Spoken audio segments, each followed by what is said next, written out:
Hoje o nosso bate-papo é com o Sávio, que é da Agrodefesa. A Agrodefesa é o órgão de defesa sanitária animal e vegetal em Goiás. Sávio, boa tarde. Boa tarde, Fabélia. Boa tarde a todos os telespectadores. Vamos explicar já, né? Porque como a gente está em nível de Brasil e cada estado às vezes ganha um nome, tem ali as nomenclaturas que se diferenciam. Exatamente. Para esses órgãos de fiscalização.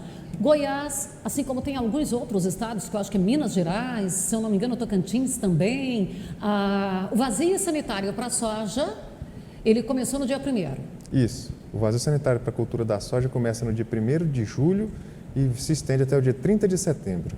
E como é que é nesse período, Sávio? A gente não pode ter nenhuma planta.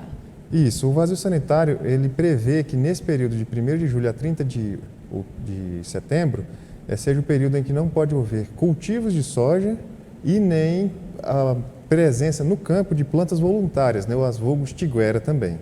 Então é um período que essa determinação ocorre para que ocorra menos pressão do patógeno, né, de um fungo causador da ferrugem asiática, chamado Phacopsora pachyrhizae, que exista menos plantas que com a presença de ferrugem no campo.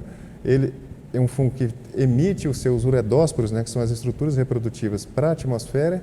Então, a finalidade é redução do número de plantas contaminadas, redução da pressão do patógeno no campo.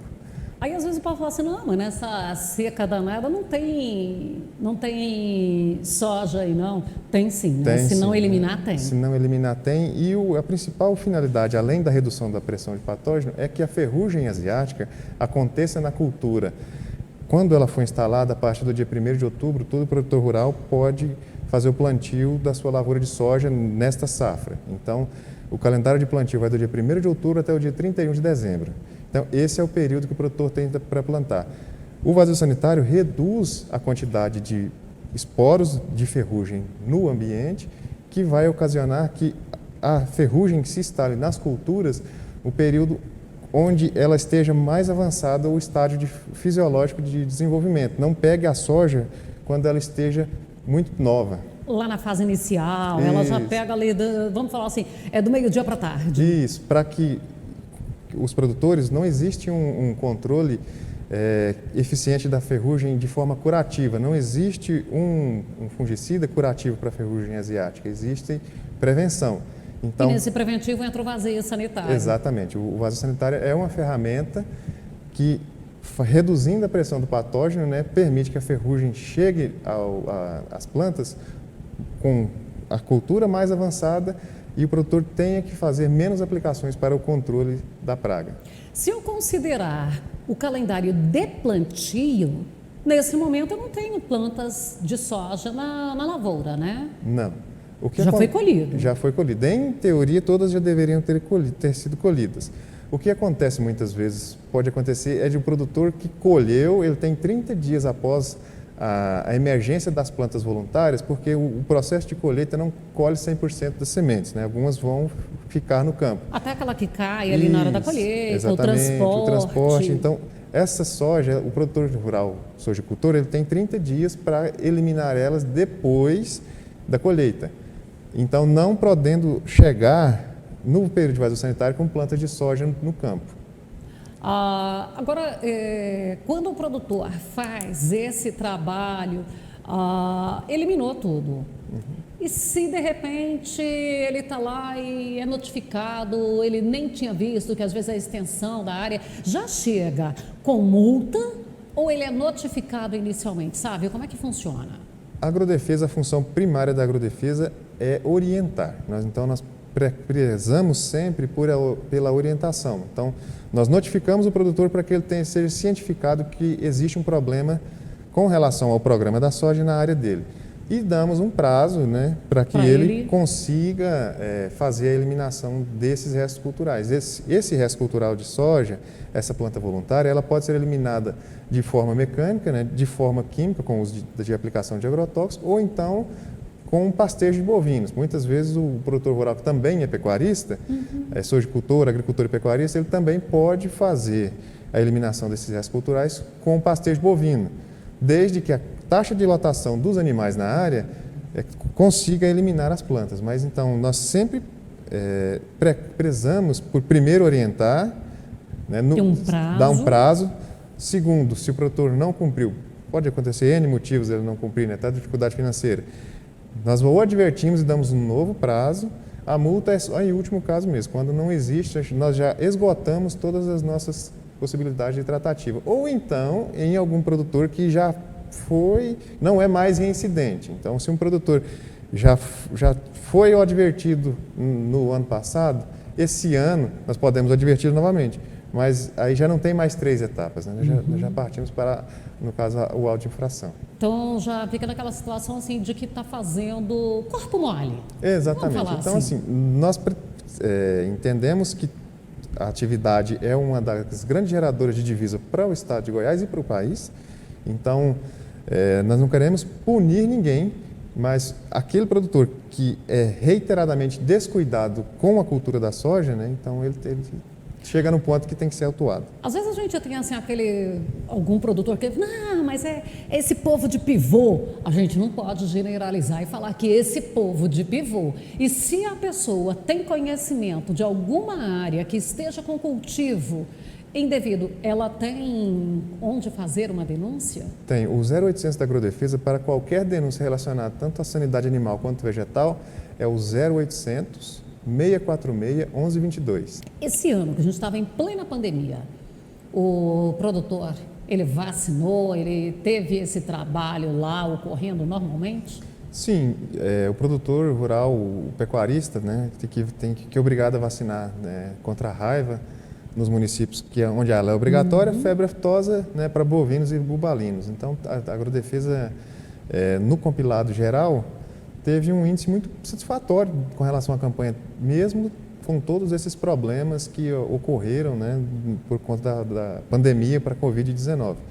Mas o índice está muito bom, está praticamente 99%, só que ele é atualizado todos os dias, eu não tenho o número preciso agora, mas está praticamente... Mas passa dali, alcança os 99%. Já está alcança os 99% de índice de vacinação no estado de Goiás. Existem alguns municípios que estão um pouco abaixo, então essa diferença na declaração do produtor foi principalmente com relação à declaração, porque nesta campanha especificamente, por conta da epidemia, o produtor rural que declarou a sua declaração de rebanho na Agrodefesa era aquele que tinha até 199 cabeças no seu cadastro.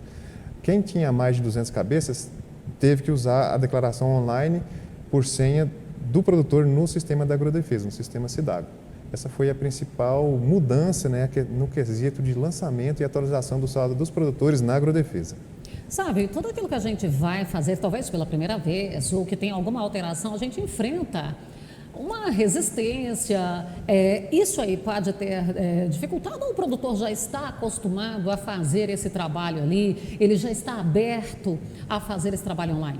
Certo. A maioria dos produtores que são maiores, eles já usavam o sistema da Agrodefesa. O sistema é gratuito, né? O produtor só solicita a senha e começa a operar. Existe um manual de uso do sistema, existem videoaulas no YouTube. Então, na Agrodefesa, Unidade Regional Ataraguaia, em Jataí, né, essa unidade regional, aqui Jataí é a sede, né, é composta por 16 municípios, na maioria deles nós criamos, para ajudar o produtor rural que sofresse alguma dificuldade, um número de WhatsApp. Então, o telefone fixo da Agrodefesa, ele tem um WhatsApp corporativo, que ao entrar em contato com ele, o primeiro contato que o produtor tem com esse número, ele já envia uma mensagem automática com 2 links. O canal da Agrodefesa no YouTube, onde o produtor pode aprender a emissão de nota fiscal, todas as questões de emissão de ETA, e também um link com um manual em PDF onde o produtor pode baixar. Então, essa é uma forma. Criamos também, durante essa pandemia, esse WhatsApp. Então, o número é o 64, né, 3631-8488. É o da Agrodefesa de Jataí. Então, nós temos e-mail, a Agrodefesa não parou nem um dia durante essa pandemia, nós trabalhamos com capacidade reduzida, restringindo a entrada dos produtores rurais na Agrodefesa para a proteção dos produtores, né, e do nosso quadro. Reduzimos o quadro de funcionários no atendimento, mas trabalhamos todos os dias.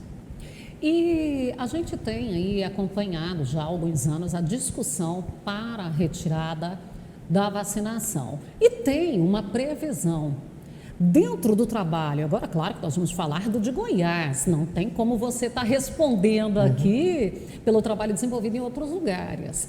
está caminhando dentro daquelas normativas que são necessárias? Está caminhando, né? O que é necessário é que o Estado de Goiás, junto com o bloco, né? O bloco do Estado de Goiás é composto além do Mato Grosso do Sul, São Paulo e Paraná, se eu não me engano. Esse bloco vai ser feita a retirada da campanha no bloco inteiro. Então, todos os estados eles têm que cumprirem, né, as suas metas. Entre elas, nós não podemos ter inadimplentes para vacinação contra a febre aftosa. Então, por exemplo, quando chegarmos em 2021, em novembro, não podemos mais ter ninguém que esqueceu de vacinar ou que não de comprovar a vacinação ou que não vacinou os seus animais, então das etapas anteriores. Então, e cumprir índices de outros programas, né? Vigilância ativa, né? A Agrodefesa fiscaliza uma porcentagem todos os meses dos produtores que têm bovinos no estado de Goiás, nos municípios, em zonas de risco, por exemplo, em faixas de domínio. Então, esses índices são pré-requisito, o índice de inadimplentes resolvidos é um pré-requisito, então estamos caminhando bem. Os produtores rurais entendem a necessidade que é a vacinação contra a febre aftosa, né, a importância dela e a importância da retirada, né? Eu creio que a retirada da campanha vai ser uma coisa que vai agregar à pecuária brasileira. Só que ela traz uma grande responsabilidade, tanto para a defesa agropecuária estadual, no caso a agrodefesa, quanto para os produtores, né? Então, todo o trabalho de manejo do rebanho, né, informação à agrodefesa de qualquer problema sanitário que ocorra na propriedade. Então, a fiscalização da agrodefesa vai ter que ser muito mais incisiva na questão de trânsito de animais. Então, vai ter que fiscalizar mesmo, minuciosamente. Exatamente, porque nós temos que ter capacidade de resposta rápida. A agrodefesa, a partir de que ocorre um problema sanitário, nós temos que mobilizar todo um quadro, né, toda uma infraestrutura para resolver o problema. Nunca aconteceu, nesse período recente, aqui agora, uma suspeita de febre aftosa, né? Mas nós temos que estar preparados. Se vier a ocorrer uma suspeita, a estrutura tem que estar pronta para checar imediatamente. Para pronta resposta, né? Então, nós temos que fazer a primeira investigação, delimita-se um perifoco, o Ministério da Agricultura também desloca um quadro de funcionários dele, os laboratórios do Ministério da Agricultura fazem toda a detecção.